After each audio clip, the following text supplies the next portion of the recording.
La démocratie à la française. Et cette question totalement casse-tête pour les candidats au régional. Comment faire campagne sans se faire la bise, sans poignée de main?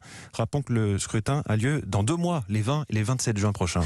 Bonjour Aurélie Herbemont. Bonjour. Les candidats sont donc tenus d'innover, et notamment les challengers qui rêvent de faire chuter les sortants malgré un déficit de notoriété.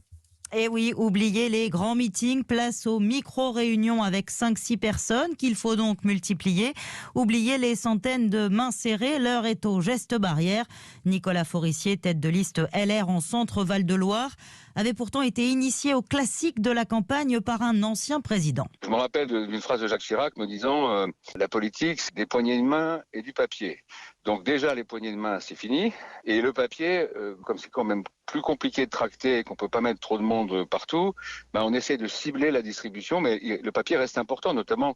Vous avez un certain nombre de gens qui ont besoin d'avoir un journal pour se décider plutôt qu'un post Facebook qu'ils vont peut-être pas forcément regarder. Alors Aurélie, tous les électeurs ne passent pas leur vie sur les réseaux sociaux, mais quand même, Internet va jouer un rôle crucial dans cette campagne.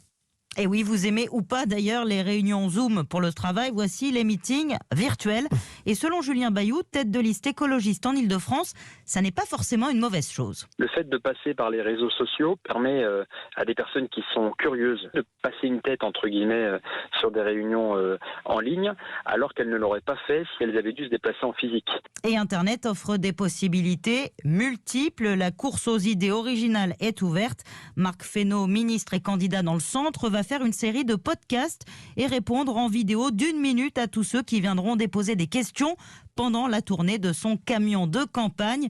Dans les Hauts-de-France, Karima Deli, candidate de la gauche, diffuse une vidéo par semaine de 3 minutes, son Daily News, pendant que la ministre Geneviève Darrieussecq ne désespère pas d'organiser quelques événements sur la plage en fin de campagne, profitant des 120 km de côte en Nouvelle-Aquitaine. Merci Aurélie Herbemont du service politique d'Europe.